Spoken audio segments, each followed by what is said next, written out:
Oh, Selamat malam Pak Hartono, selamat malam ya, semuanya. ya Bapak-Bapak. Pak Dono. Semuanya, Pak. Iya Pak Cornelius semuanya. Malam Pak Dono. Tuh ada Iya Pak Jimmy, Pak. Pak Wah, Dono. Pak Jimmy muncul.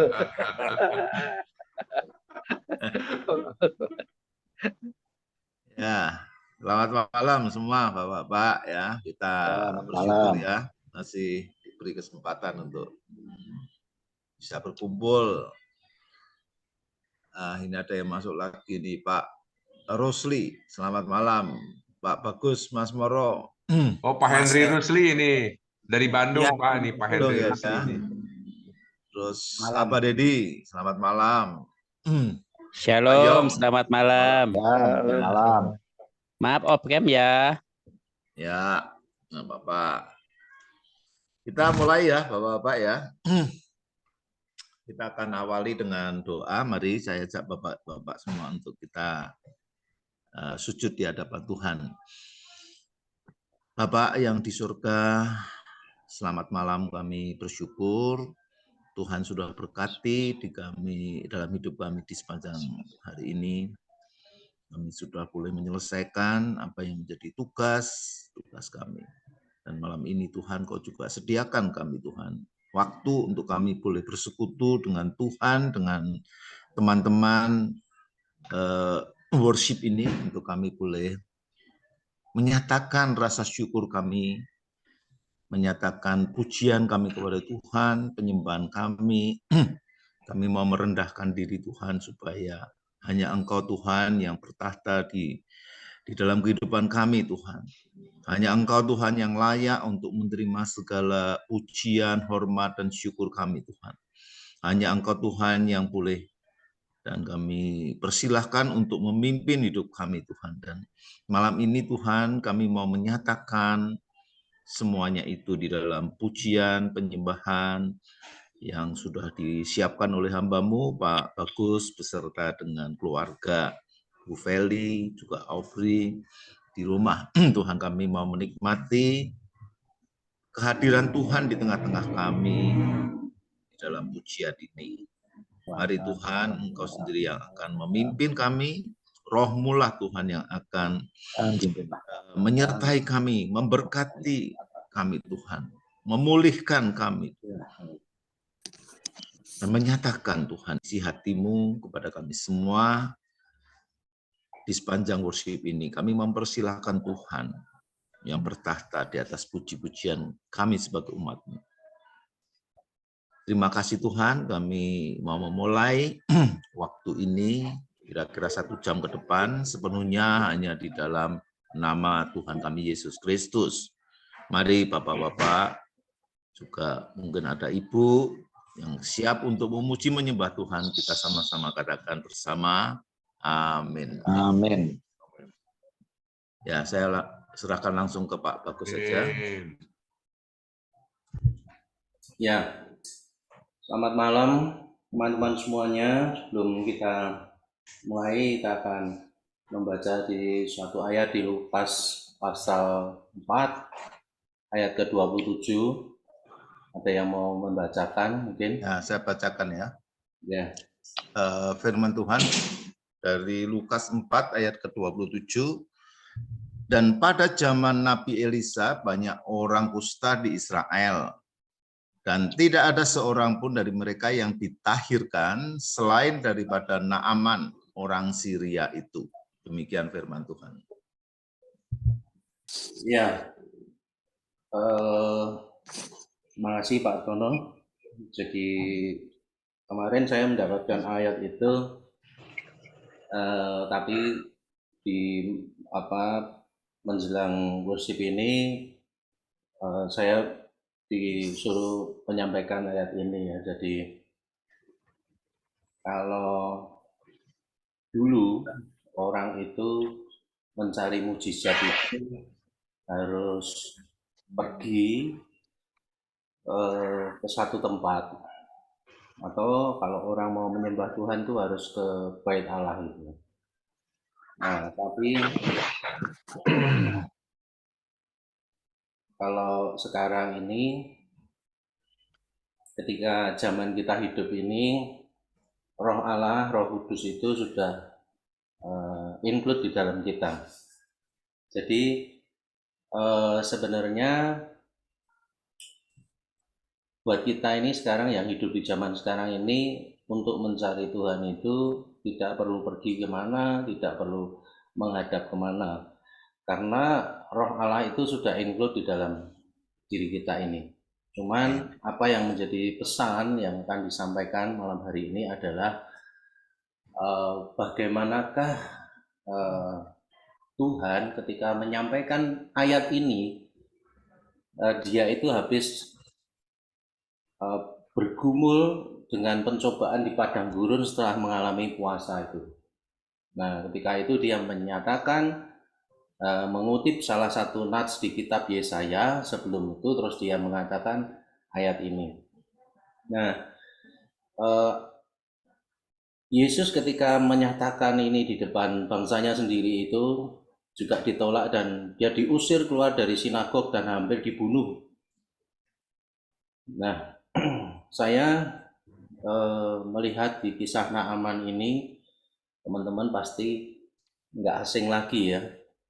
Seorang perwira tinggi dari Raja Aram, dan dia diperlengkapi ketika dia mau masuk ke wilayahnya orang Israel itu, dia dikasih surat dari Raja Aram itu, dan dia bisa mengenal satu mukjizat abdi Allah itu karena ada seorang wanita kecil yang ditawan seorang Yahudi, dan dia mengatakan, karena dia bekerja dengan istrinya Naaman ini, dia mengatakan kalau kamu pergi ke tanah Yehuda, di tanah Israel, kamu akan menjumpai seorang abdi Allah dan dia akan bisa menyembuhkan kamu. Tetapi ketika kita melihat berikutnya, walaupun dia sudah pakai surat dan dia bertemu dengan rajanya Israel, Raja Israel itu malah marah-marah dan mengoyakkan jubahnya. Dan ketika itu Elisa mendengar dan dia mengatakan kepada raja itu, kenapa kamu mesti marah? Nah, itu halangan yang pertama yang saya catat ya. Dan ketika Elisa mempersilahkan orang si Naaman itu berjumpa dengan dia tidak menjumpai secara langsung, dan dia hanya bilang, masuklah ke sungai Yordan 7 kali, kamu akan sembuh. Apa yang terjadi? Naaman ini malah marah, gusar hatinya, dan hampir dia tidak mau melakukan itu. Tetapi seorang bawahannya yang diajak ke Israel itu, dia mengatakan, Tuhan, coba direnungkan, kalau abdi Allah itu menyatakan sesuatu yang sulit, apakah itu tidak akan dilakukan? Kan yang disuruh ini cuma gampang, masuk ke sungai Yordan 7 kali gitu. Akhirnya dia mengikuti saran bawahnya itu, dan akhirnya kita tahu endingnya Naaman ini ditahirkan. Nah, yang satu menjadi message adalah malam hari ini, bagaimana kita ini punya banyak halangan untuk kita itu mau dalam tanda petik mengejar Tuhan ya. Begitu banyak rintangan yang kita hadapi, entah mulai dari capek lah, ngantuk lah ya, lagi banyak persoalan lah sehingga males lah mau worship gitu kan. Jadi padahal apa yang dilakukan Naaman itu, dia itu datang dari jauh untuk mencari mujizat. Sedangkan kita yang hidup di zaman sekarang ini, kita tidak perlu pergi jauh-jauh karena mujizat itu sudah ada dalam diri kita. Amin ya teman-teman ya. Amin, amin. Mujizatnya itu include di dalam diri kita. Tinggal kita memperbesar saja kapasitas kita ini. Menyingkirkan halangan-halangan itu sehingga mujizat itu menjadi nyata di dalam hidup kita ini. Jadi bukan karena orang lain, bukan karena siapa-siapa, tetapi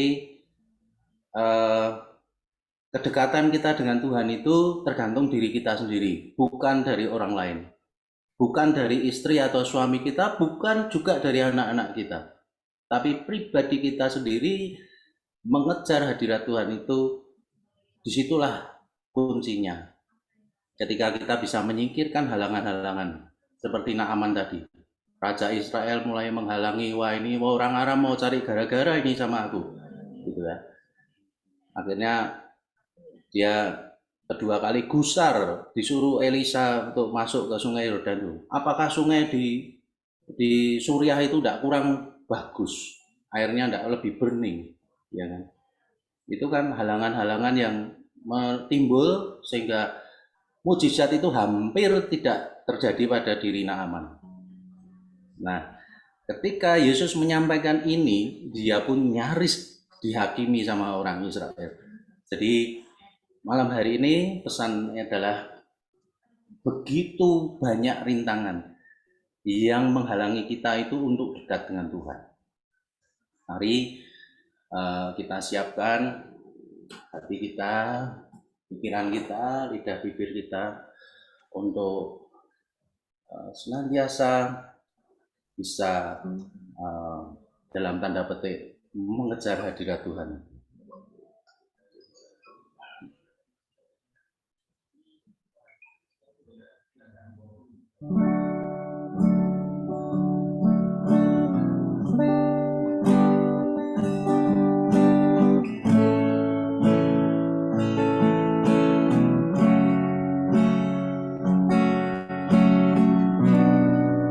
Terima kasih Tuhan atas malam hari ini.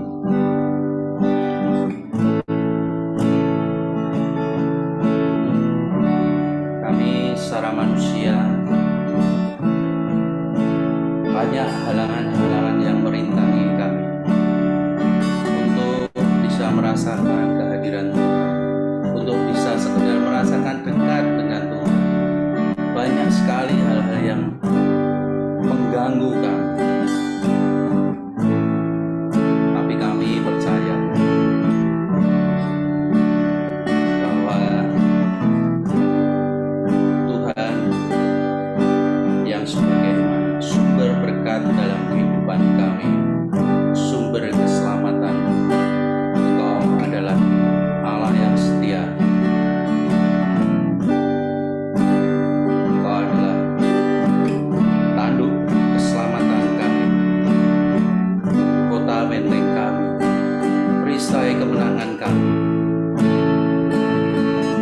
Jamahlah kami ya Tuhan malam hari ini, agar roh kami ini senantiasa selaras dengan apa yang Tuhan inginkan dalam kehidupan kami ini,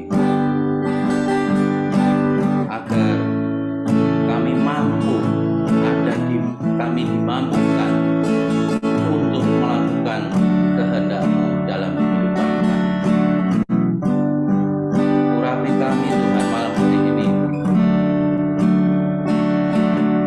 melalui kehidupan kami, melalui pujian kami, melalui penyembahan kami.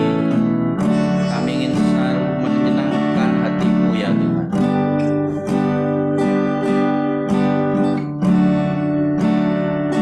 Terima kasih Tuhan Yesus.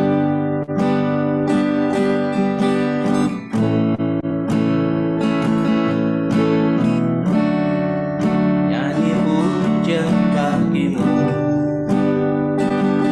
Tuhan.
tempat penghiburan bagi setiap hati yang terluka. Sungguh indah Kau Tuhan, menara perlindungan. Kau sumber kekuatan bagi semua orang yang membutuhkan.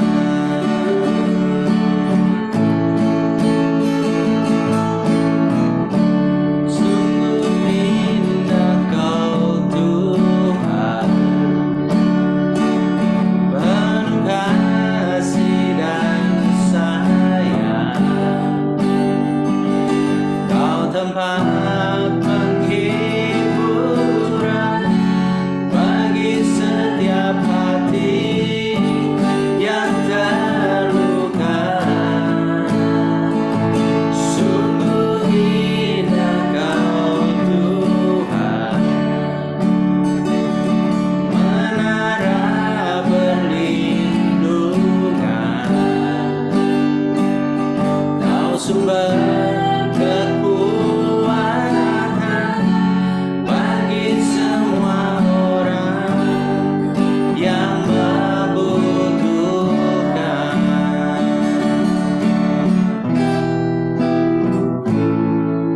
Mencari wajah-Mu, temukan kasih-Mu,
penuh kasih dan sayang.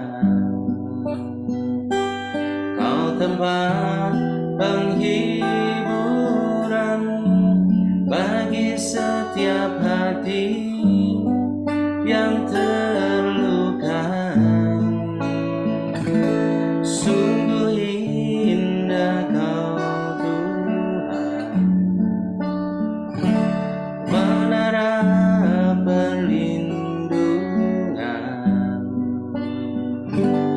anger kekuatan bagi semua orang yang membutuhkan.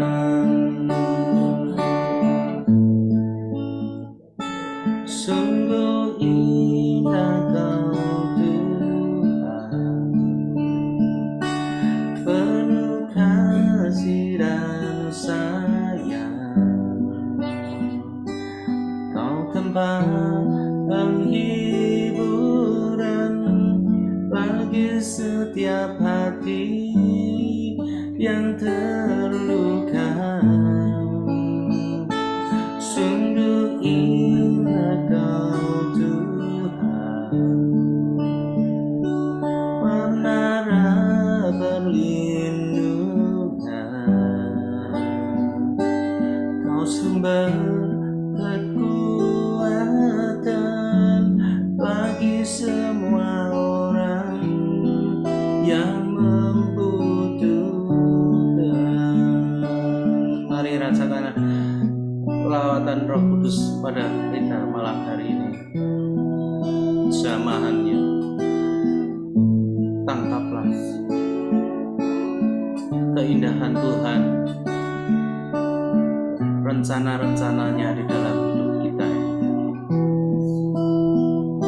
Rasakan aliran-aliran dari Roh Kudus.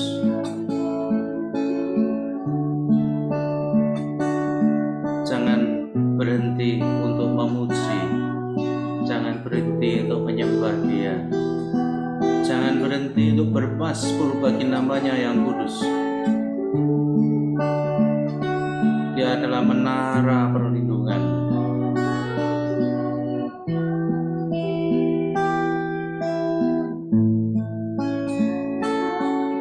Ku cari wajah-Mu, temukan kasih-Mu. Kau bukan Tuhan yang jauh dariku.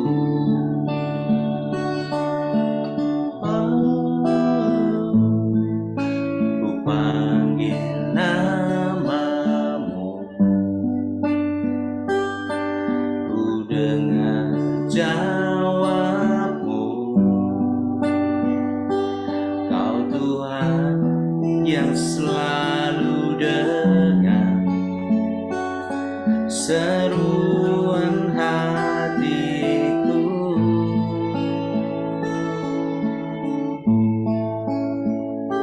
Sungguh indah Kau Tuhan, penuh kasih dan sayang. Kau tempat penghiburan bagi setiap hati yang terluka. Sungguh indah Kau Tuhan, menara perlindungan. Kau sumber kekuatan bagi semua orang yang membutuhkan.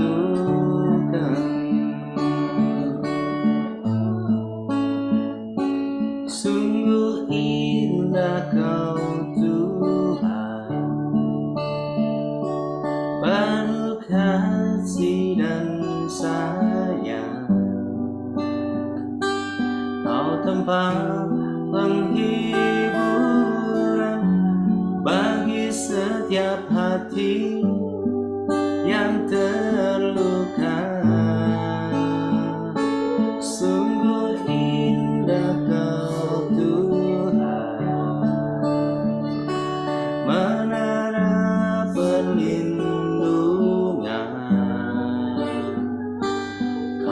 sumber kekuatan bagi semua orang yang membutuhkan. Kami membutuhkan lawatan-Mu Tuhan. Kami membutuhkan lawatan-Mu Roh Kudus. Jamahlah Tuhan setiap hati kami. Yang luka Engkau jamah Tuhan, biar hati kami tidak terluka lagi Tuhan. Yang ada kepahitan Tuhan, angkat kepahitan, sehingga kepahitan itu tidak menjadi halangan kami untuk dekat dengan-Mu Tuhan. Yang masih mempunyai hati yang sombong, Tuhan rendahkan supaya kami boleh menjadi orang yang rendah hati di hadapan Tuhan. Yang masih mempunyai hati yang iri, yang dengki, yang munafik, biarlah malam hari ini Tuhan jamah. Biarlah hati kami yang menjadi hati yang bersih, hati yang murni, hati yang kudus di hadapan Tuhan, hati yang lunak, hati yang siap untuk ditaburi kebenaran-kebenaran firman-Mu. Karena hati yang sombong, hati yang tinggi, yang congkak, yang kepahitan tidak akan pernah bisa ditaburi oleh kebenaran firman-Mu. Jamahlah hati kami masing-masing Tuhan malam hari ini, agar supaya kami merasakan lawatan dari Roh Kudus-Mu. Biarlah hati kami ini dipenuhi oleh kedamaian, sukacita, damai sejahtera daripada Tuhan, sehingga firman Tuhan yang ditabur di dalam hati kami boleh bertumbuh, boleh berakar, dan boleh menghasilkan buah pada waktunya nanti.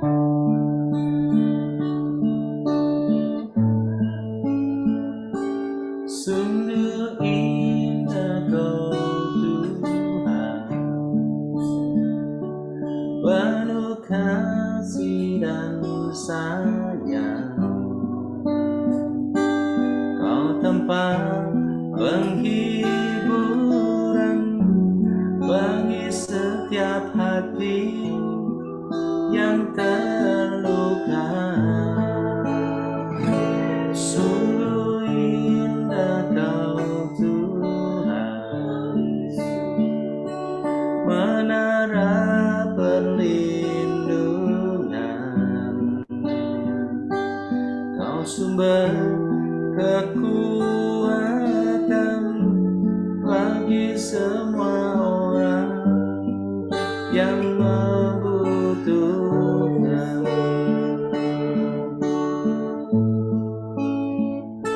Sungguh indah Kau Tuhan, penuh kasih dan sayang. Kau tempat penghiburan bagi setiap hati yang terluka. Sungguh indah Kau Tuhan, menara perlindungan. Kau sumber kekuatan bagi semua orang yang membutuhkan. Kami berdoa Tuhan, bagi hati yang ragu-ragu, bagi hati yang takut, bagi hati yang penuh kekhawatiran, bagi hati yang penuh kebencian, yang menjadi penghalang kami untuk dekat dengan-Mu Tuhan. Biarlah darah kudus-Mu Tuhan yang membersihkan hati kami malam hari ini Tuhan, sehingga ketakutan itu tidak ada lagi di dalam hati kami. Kami membuktikan bahwa Engkau adalah menara kekuatan kami, menara perlindungan kami. Kami tidak akan kecewa. Kami tidak akan kecewa lagi, karena Engkau sebagai menara yang kekar, menara yang kuat dalam kehidupan kami.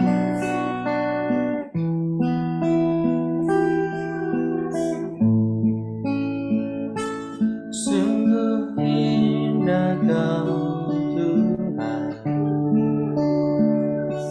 penuh kasih dan sayang. Kau tempat penghiburan bagi setiap hati yang terluka. Sungguh indah Kau Tuhan, menara perlindungan. Kau sumber kekuatan bagi semua orang yang membutuhkan.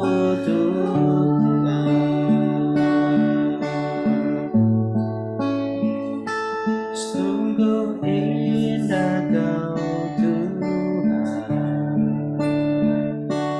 penuh kasih dan sayang.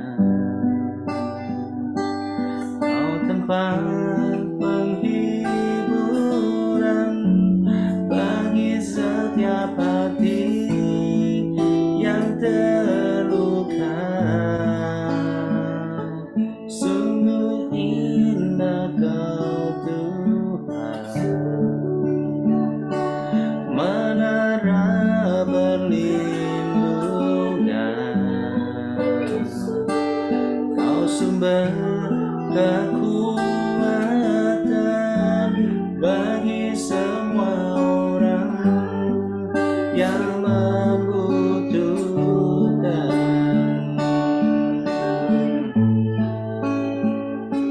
Sungguh indah Kau Tuhan. Rasakan aliran-aliran Roh Kudus, penuh kasih dan sayang. Kau tempat penghiburan bagi setiap hati yang terluka. Roh Kudus samalah kami. Sungguh indah Kau Tuhan, menara perlindungan. Kau sumber kekuatan bagi semua orang yang membutuhkan.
menghadiri tahta kasih kami yang malam hari ini, kami boleh merasakan aliran-aliran dari Roh Kudus yang menjamah setiap hati kami.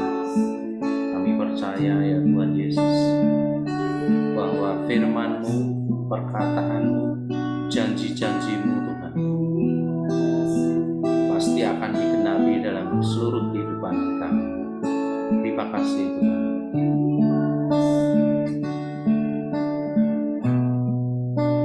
Kau berkati teman-teman kami malam hari ini. Kau berkati kami semua, pribadi lepas pribadi Tuhan, agar supaya kasih karunia Tuhan senantiasa ada dalam kehidupan kami, yang memimpin dan juga yang memberi hikmat melalui kuasa Roh Kudus yang bekerja dalam setiap kehidupan kami, anak-anak-Mu Tuhan yang percaya bahwa Yesus adalah Tuhan dan Juru Selamat kami yang hidup, Putra Allah yang tunggal, yang telah menebus kami dari segala dosa-dosa dan kesalahan kami, dan bahwa kami telah dibeli, harganya telah lunas dibayar di atas kayu salib. Darah kudus Tuhan mengalir di dalam kehidupan kami, sehingga kami ini boleh menjadi anak-anak Tuhan yang layak untuk datang menghadap Tuhan kapanpun kami mau. Terima kasih. Dalam nama Tuhan kami Yesus Kristus dan dalam kuasa Roh Kudus, kami telah berdoa, mengucapkan syukur dan berterima kasih. Haleluya. Amin.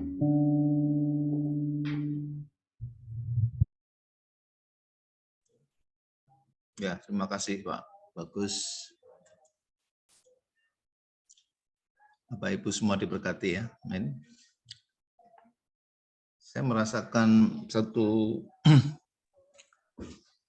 kerinduan hati Tuhan ya. Dan saya dibawa untuk coba merenungkan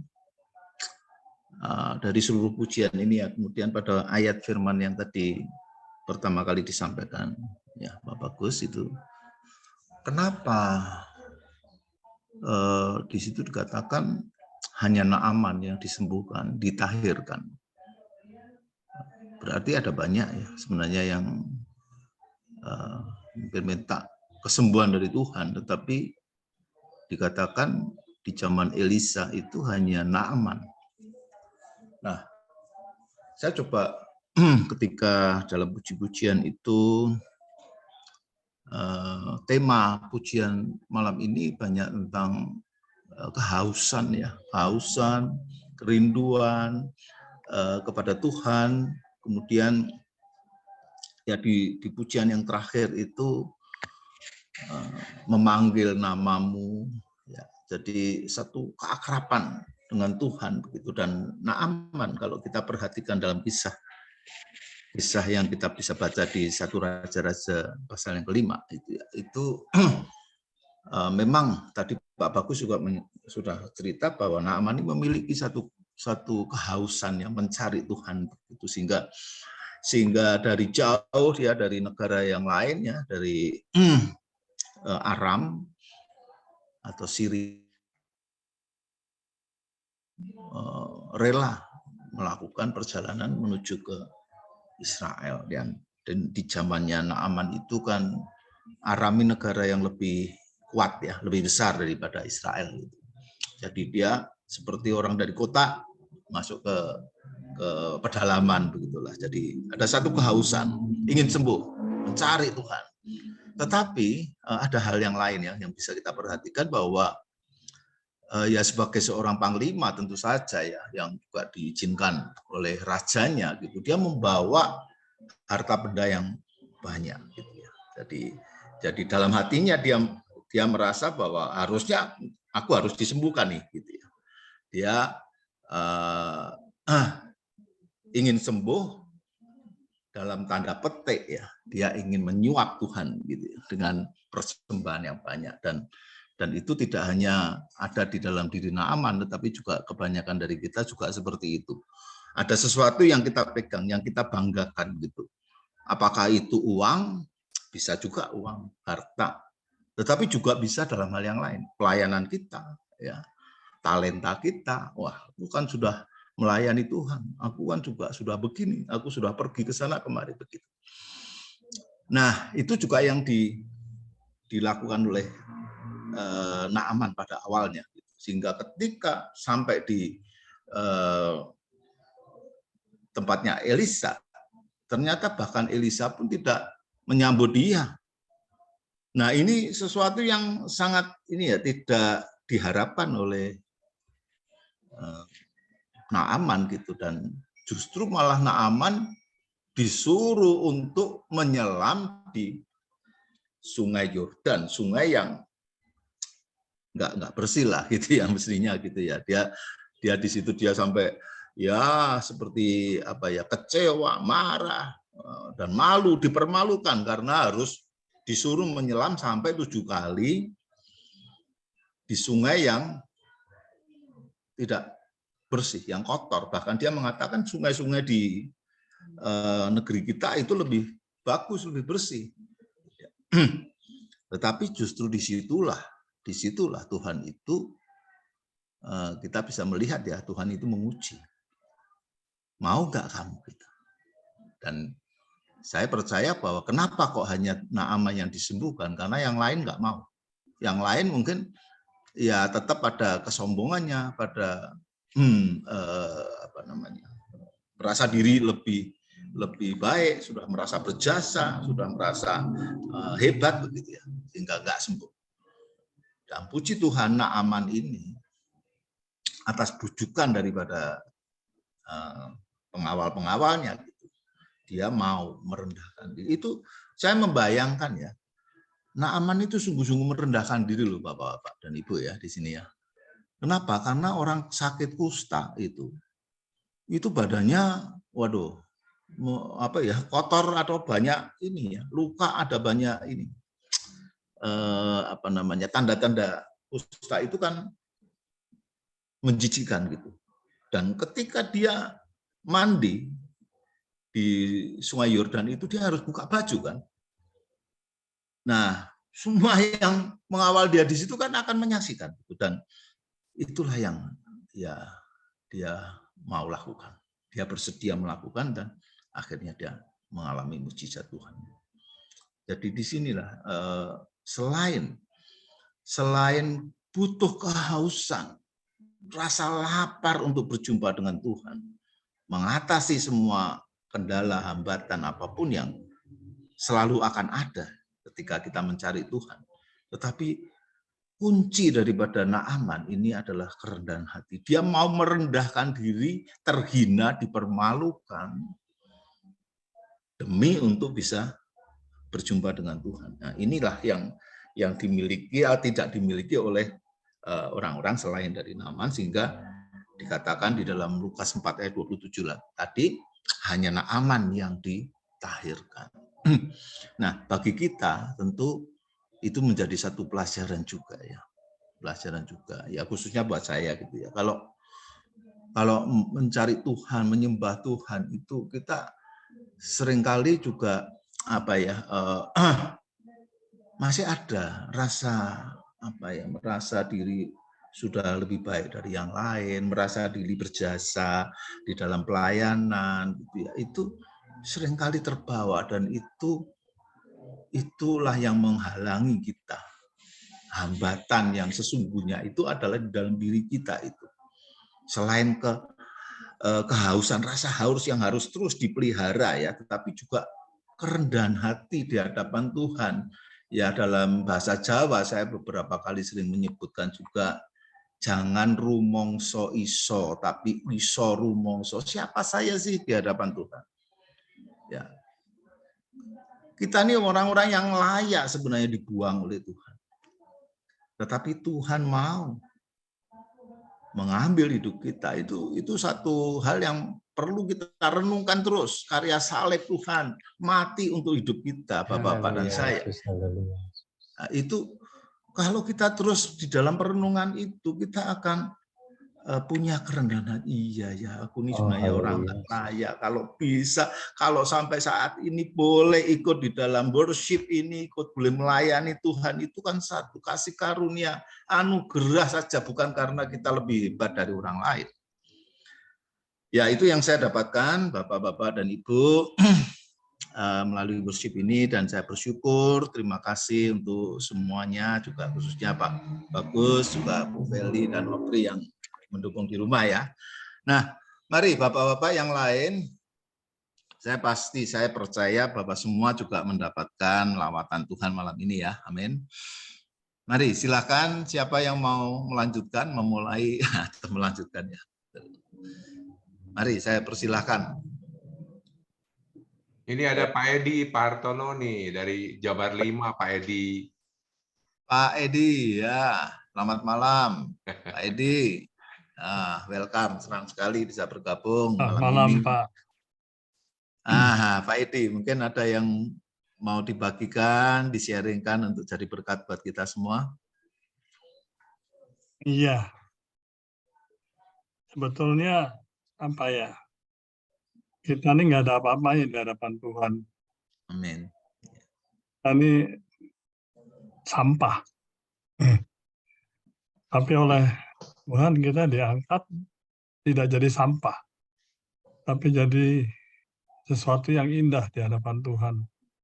Haleluya. Nah, kita belajar, kita berubah dari satu keadaan yang tidak biasa menjadi satu keadaan yang agak sulit kita lakukan. Kenapa? Karena kita sendiri nggak pernah mengalami.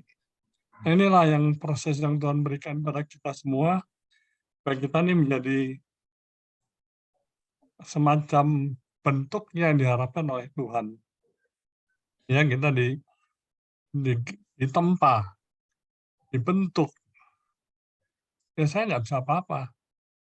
Tapi kemudian karena Tuhan mengasihi kita semua, maka kita dibentuk sesuai dengan kehendaknya. Tiap orang beda-beda. Ya, tiap orang dibentuk sesuai dengan tujuan yang Tuhan inginkan.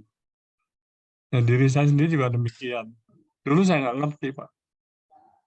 Nggak ngerti kok Tuhan tuh sepertinya apa ya, dalam tanda petik ngerjain saya. Dulu saya nggak ngerti. Karena saya dari seberang, saya kemudian pindah, terima Tuhan, dan saya sangat aneh waktu itu. Tapi kemudian mulai belajar dan belajar, ya selama 20 tahun ini ya banyak berubah, Pak. Tapi sulit. Sulit karena tidak paham, tidak ada yang ngajari. Yang ngajari adalah Tuhan sendiri. Yes. Jadi banyak hal yang Tuhan ajarkan kepada saya, yang menurut saya sih apa ya, satu hal yang surprise saya nggak ngerti.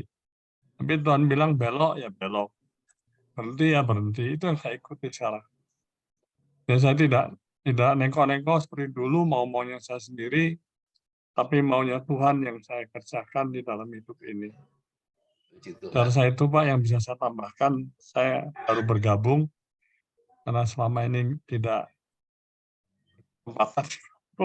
waktunya sangat limit.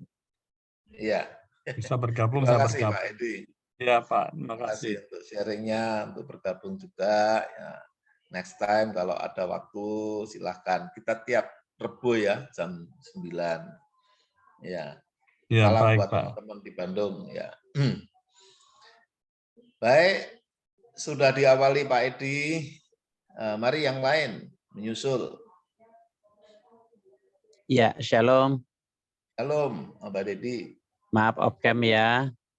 Ya, Bapak. Ya, tadi kalau mendengar cerita tentang Naaman, Naaman keluar dari zona nyaman ya. Dia seperti dipaksa keluar dari zona nyaman dan dia taat, maka terjadilah mujizat. Begitupun juga kita. Jam 9 itu nyaman untuk tidur. Nyaman untuk mungkin yang hobi nonton bola, mungkin nonton bola. Oh iya. Tapi kita Tapi kita datang di hadirat Tuhan, mencari wajah Tuhan. Seperti lagu yang terakhir tadi, Ku Cari Wajahmu. Sungguh indah bersama Tuhan, sungguh indah dalam hadirat Tuhan. Maka firman Tuhan mengatakan lebih baik 1 hari di pelataran Tuhan daripada 1000 hari di tempat yang lain. Amin. Kalau saudara bisa menikmati hadirat Tuhan, wah saudara tidak bisa dibayar dengan uang. Iya. Nikmatnya hadirat Tuhan Amin. itu kita rasakan, itu yang membuat kita itu lebih kuat, membuat kita tuh lebih strong, ya. Apalagi sekarang kalau misalnya kita dengar tahun 2023 dunia akan gelap, tetapi kita percaya justru di tempat gelaplah anak-anak Tuhan akan bercahaya. Amin. Kalau tidak ada gelap, Amin, kita ya. tidak akan kelihatan bercahayanya. Yes. Nah, makanya dipersiapkan dari sekarang, kita harus banyak mencari wajah Tuhan, kita harus mencari hadirat Tuhan, karena selama Tuhan mau ditemui, ya temuilah. Jangan sampai nanti sudah waktu mepet, kita tidak ada waktu, baru cari wajah Tuhan. Nah, sekarang kita banyak kesempatan keluar dari zona nyaman kita, supaya kita dibentuk serupa dengan Tuhan Yesus sendiri. Mungkin Amin. itu aja yang bisa Abah bagikan. Maaf, ini karena Yes. sudah malam, jadi nggak enak kalau di kamar istri udah tidur, jadi kalau lampunya nyala kadang-kadang dia suka kebangun terus.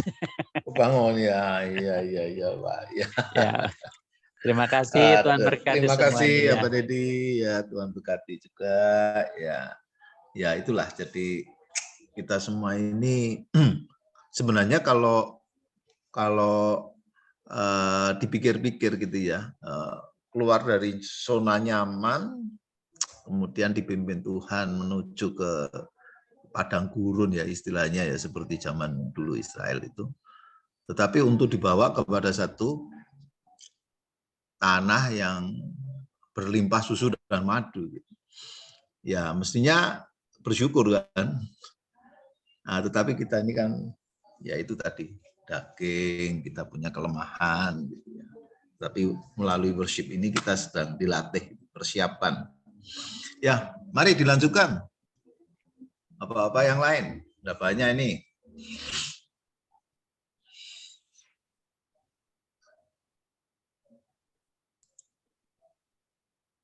Saya panggil yang paling jauh nih, Pasca. Pasca, selamat malam Pasca.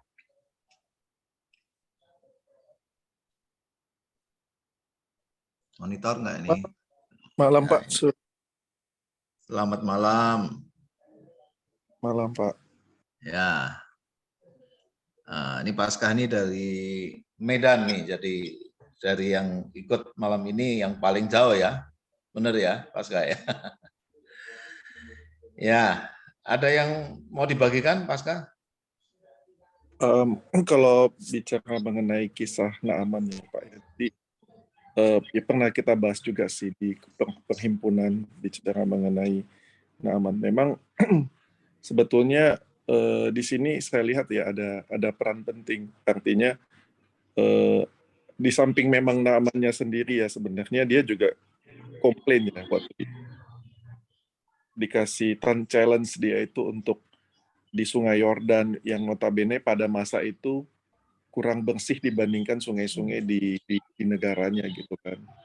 Nah, tetapi Naaman ini kan salah satu orang penting juga ya di negaranya. Ternyata dia ini ada abad kata pembantu lah ya, pembantu atau orang yang bekerja di dia dan itu adalah orang Israel gitu. Dan orang ini tahu bahwa ada Nabi Elisa pada saat itu dan ternyata keimanan dari orang inilah yang membantu Naaman itu untuk menyadari kenapa tidak melakukannya, toh apapun sebetulnya di challenge kamu mau lakukan kan, hanya masalah sepele itu saja kamu tidak mau gitu. Dan akhirnya dia mendengar kata-kata si kata-kata orang kecil ya, dalam tanda petik orang kecil, tapi dia ketika menjadi seorang pengikut Tuhan atau tahu tentang siapa Tuhan dan Nabi Tuhan pada saat itu kata-katanya berpengaruh dalam kehidupan Naaman, dan itulah yang membuat dia buat decision pada saat itu. Nah, sama seperti kita. Di dalam kehidupan ini kita jangan pernah anggap sepele orang-orang yang mungkin Tuhan titipkan di kanan kiri kehidupan kita yang notabene mungkin dia itu seorang pendoa, atau orang-orang yang mungkin secara jabatan dia kecil, tapi secara iman dia besar gitu, karena dia itu artinya punya hubungan yang baik dengan Tuhan, membangun hubungan misalnya saat teduh, baca firman dan segala macam. Dan pada saat kita buat keputusan-keputusan penting dalam hidup kita, dan Tuhan itu menghadirkan orang-orang itu di sisi kita, ngasih tahu hal kecil tapi efeknya besar gitu. Nah, artinya dalam hal ini perhimpunan atau orang-orang yang rohani, yang mungkin secara pangkat atau jabatan atau secara status sosial mungkin kita anggap masih di bawah kita, ini yang dianggap saya ini, Tuhan bisa pakai untuk mengangkat kita, Tuhan bisa pakai untuk membuat kita itu mengambil keputusan yang tepat dalam kehidupan kita. Jadi banyak pelajaran yang bisa kita dapatkan, dan juga melalui puji-pujian dan penyembahan ini sebetulnya sebagai sebuah sarana bagi kita untuk artinya mengasah telinga kita menjadi lebih peka. Kemudian pada saat kita memuji dan menyembah dijanjikan bahwa Tuhan bertahta di atas puji-pujian daripada milik-miliknya gitu, dan ini yang membuat kita semakin peka dan semakin kita bisa mengambil keputusan-keputusan tepat dalam hidup kita. Ya mungkin sama ya seperti butterfly effect ya, apa sih namanya, domino effect. Domino effect itu begitu kalau kita susun domino tegak di ujung kita tekan, dia akan berjalan akhirnya sampai ke ujung seperti itu. Jadi ada hal-hal yang memang keputusan-keputusan itu diambil, efeknya besar dalam kehidupan kita. Dan pada saat kita mengambil keputusan besar dalam hidup kita, contoh ya, pada zaman itu kan sakit kusta itu sesuatu yang sangat luxury ya, karena ibarat kata kalau zaman sekarang apa sih penyakit yang luxury itu, kanker misalnya ya, atau penyakit apa yang artinya itu nggak bisa disembuhkan gitu kan. Nah, itu kan keputusan yang sangat penting gitu. Masa dengan hal yang sepele, nggak mau nyelup di Sungai Yordan, dia nggak mau gitu kan. Nah, sama juga dalam hidup kita, misalnya pada saat kita mengambil sebuah pekerjaan atau mengambil sebuah bisnis gitu kan, atau mengenali rekan bisnis kita gitu kan, atau customer kita, ini orang nipu kita kah, orang ini akan berbahaya atau bisnis ini akan menguntungkan atau tidak, itu sama-sama kita nggak tahu gitu. Tetapi Tuhan itu maha tahu, dan dia akan menuntun kita mungkin melalui pendoa-pendoa, orang-orang rohani, teman-teman persekutuan, itu akan membantu kita buat decision yang tepat, sehingga kita tidak ditipu atau jatuh ke dalam jurang masalah gitu. Itu aja yang bisa saya bagi, Pak. Ini pengalaman atau hal-hal yang mungkin saya ketahui. Kurang lebih silakan ditambah. Haleluya. Terima kasih. Puji Tuhan, Pasca. Terima kasih ya. Yang lain, mari. Siapa lagi nih yang jauh nih? Kalau sudah yang jauh, sekarang yang agak jauh. Pak Dono. Mari Pak Dono. Iya Pak, selamat malam semuanya. Selamat malam. Ya. Jadi ceritanya itu Naaman kan persis sudah sampai di depannya Nabi. Seperti yang dikatakan oleh gadis cilik itu tadi ya. Cuman ada sesuatu yang penghalang untuk Naaman itu menerima pemulihan daripada kustanya menjadi tahir. Hanya gara-gara tidak sesuai dengan caranya dia. Dan kadang-kadang kan begitu ya. Tadi kan dari awal kita sudah seperti yang dikatakan Pak Hartono tadi itu, ibadah malam ini itu menimbulkan sebuah kehausan untuk lebih dekat dengan Tuhan. Dan akhirnya kita kan dari kehausan itu kan betul-betul bisa memandang wajah Tuhan dan tinggal dalam hadiratnya.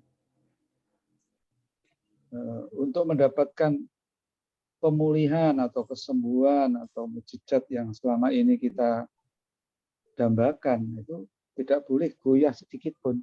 Tadi yang dikatakan Pak Bagus tadi, ternyata di dalam Naaman mungkin di saya, di kita masih ada apa itu namanya kesombongan. Makanya tadi kan dibersihkan ya, supaya kesembuhan, pemulihan, atau dalam hal ini pentahiran dari kusta itu tidak boleh tetap tidak boleh menurut cara kita, harus menurut caranya Tuhan. Jadi penghalangnya itu kalau misalnya tadi Naaman itu tetap dia kalau orang kudus bilang itu mutung dia tidak mau menurut caranya Tuhan. Ya, wah di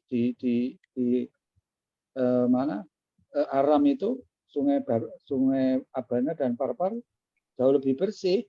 Kalau di sini kan itu sungainya kotor, banyak kuning-kuningnya mungkin begitu ya. Marah dia. Kan itu.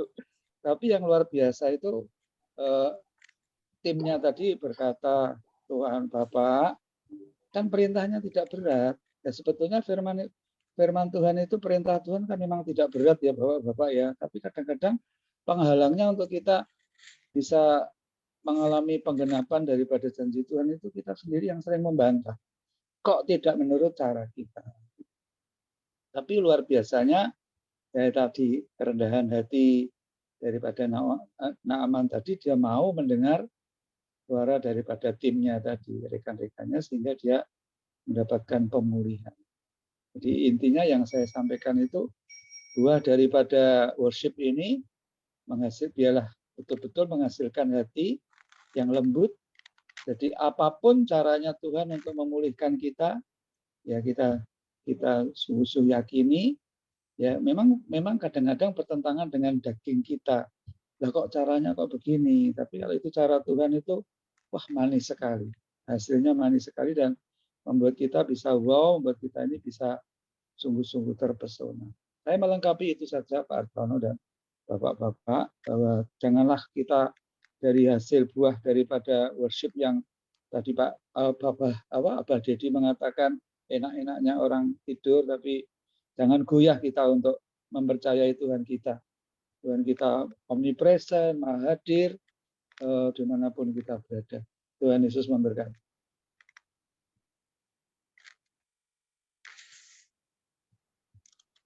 Masih ditutup Pak Artono, Pak Artono. ke-mute.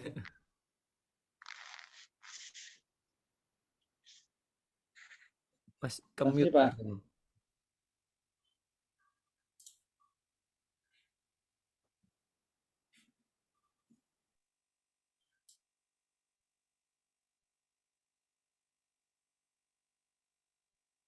Ke-mute lagi, Pak.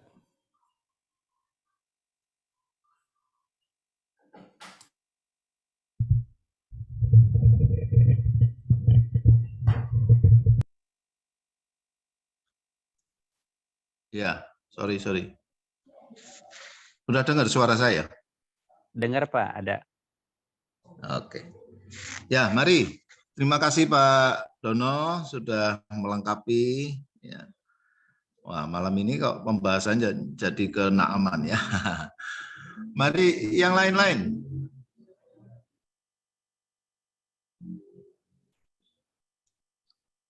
Pak Jimmy, selamat malam Pak Jimmy. Apa ada sesuatu yang mau dibagikan?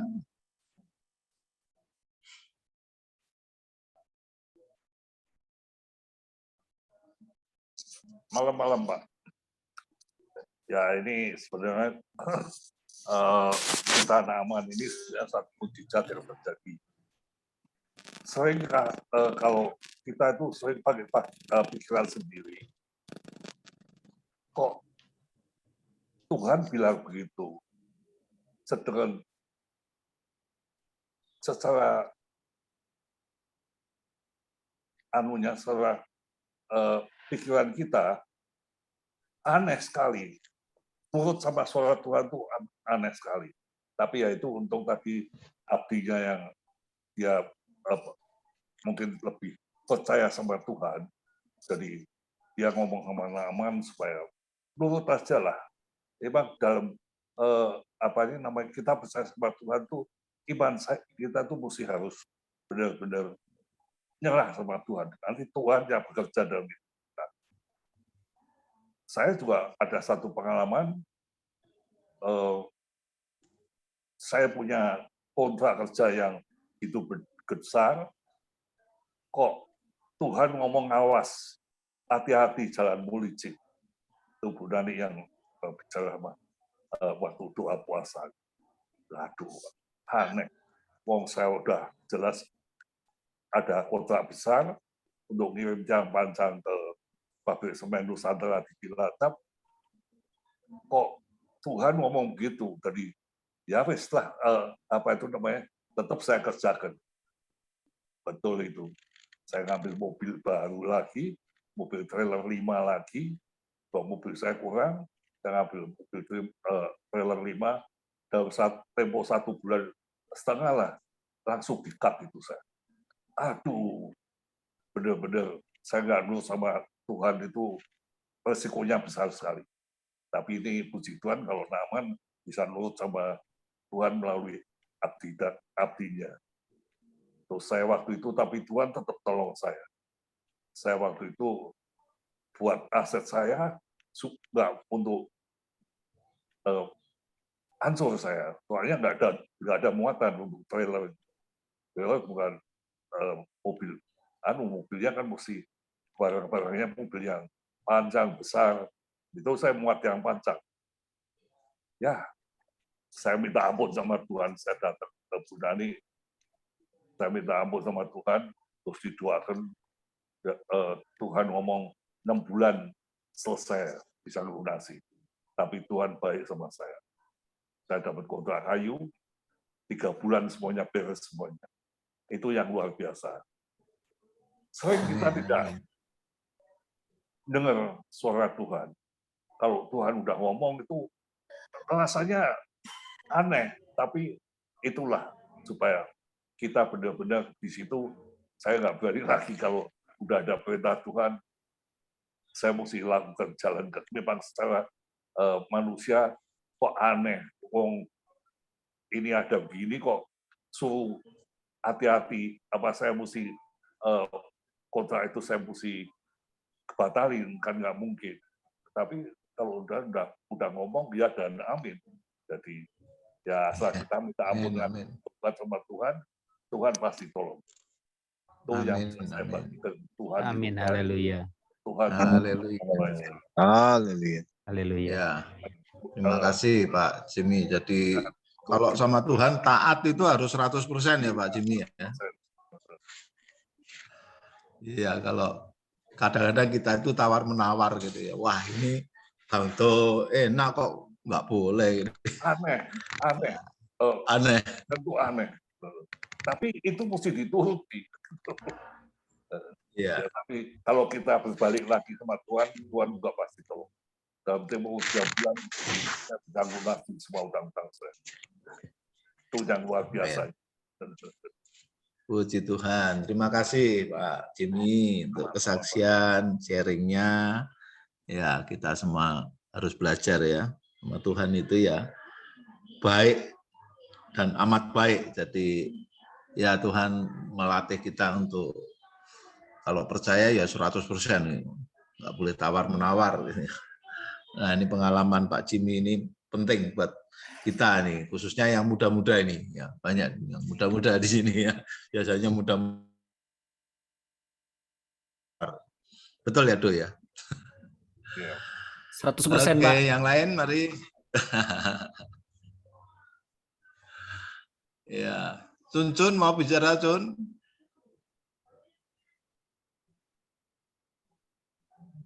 Iya, selamat malam.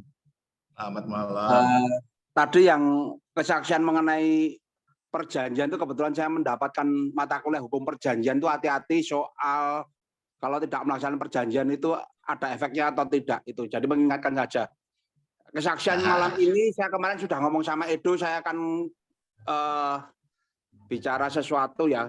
Ini di Jogja kan lagi rame kisah pembunuhan, cucuk membunuh engkongnya dan saya enggak kenal.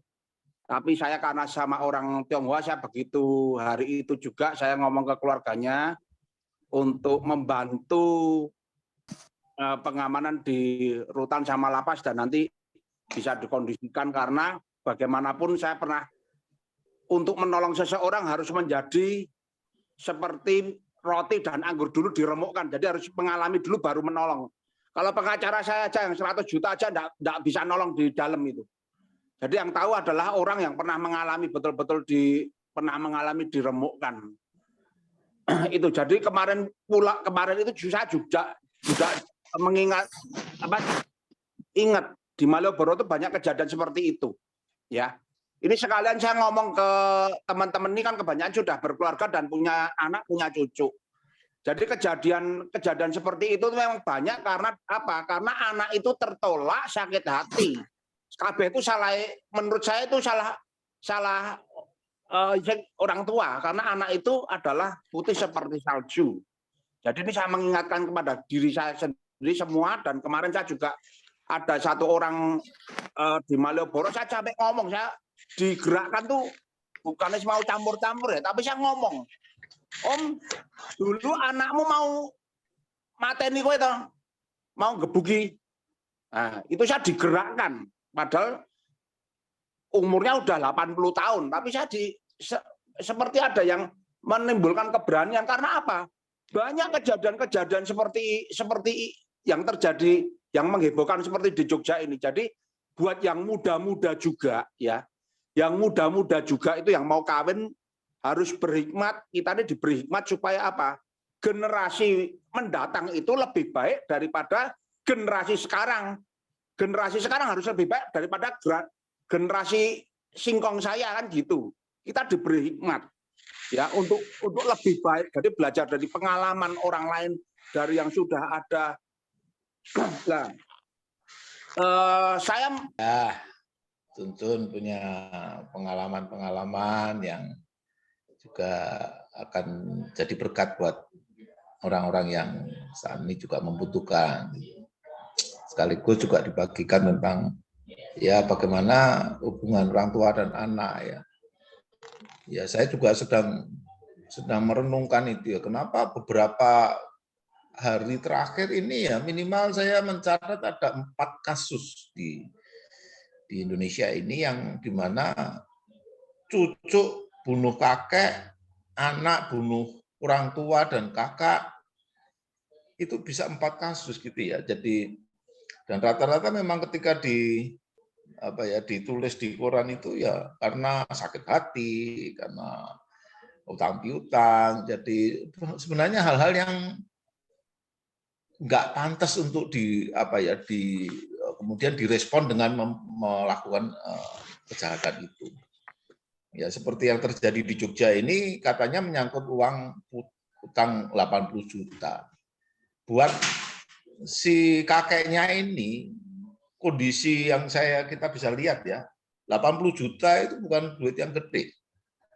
Tetapi ternyata bisa membuat cucu itu melakukan satu pembunuhan dengan keji ya, dengan cara dijiret gitu ya. Itu kan sudah nggak terbayangkan. Gitu. Kok bisa seorang cucu yang diasuh dari sejak bayi. Nah, tapi ini buat cermin buat kita gitu ya, bahwa ya sebagai orang tua, juga sebagai kakek ataupun sebagai yang melayani Tuhan ya, bahwa itu terjadi di sekitar kita gitu. Banyak sekali kasus-kasus seperti itu dan ya fatal sekali ya dampaknya. Jadi ya, apa yang Tuhan ingin kita lakukan juga itu menghadapi fenomena-fenomena seperti ini. Tekanan-tekanan ekonomi dan sebagainya itu membuat kita hubungan di dalam keluarga justru seringkali lebih banyak tegang daripada saling mengasihi. Ini yang perlu kita soroti ya. Baik Bapak-bapak, kita kembali ke laptop kepada worship kita. Sudah jam 11, Pak.